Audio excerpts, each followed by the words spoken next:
پاکستان کې بده ورځ ټي ټي پی پر پاکستاني ځواکونو خونړی برید کړی. بوټو وايي عمران خان د طالبانو یار دی.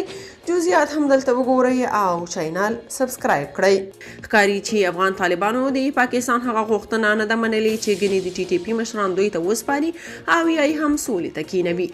تازه خبر دا دی چې د پاکستان 15 پولیس افسران د پاکستاني طالبانو په برید کې وژل شوي.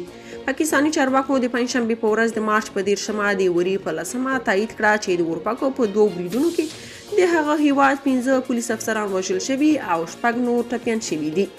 ویل کېږي چې په لومړي مورد کې پاکستاني طالبانو د هغه هیواد د شمال په لویدیځ کې د لکي مروت په سیمه کې د سهار وختي د پولیسو پر یوې پوستې برید کړی چې 6 پولیس یې ټپیان کړل.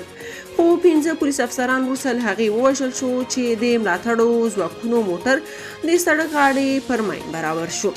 د اشفاق خان په نامه د پولیسو یو سیمهیز افسر ویلي چې په لکي مروت کې د پولیسو پر مرکز د شکمنو برید کوونکو اورپکو د موندلو لپاره عملیات روان دي.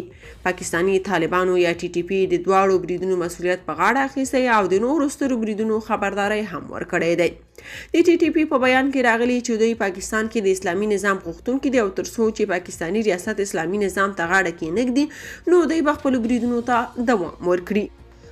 بلخوا بوټو وايي عمران خان له منځه تللي ترهګر بیرته راژوندي کړ.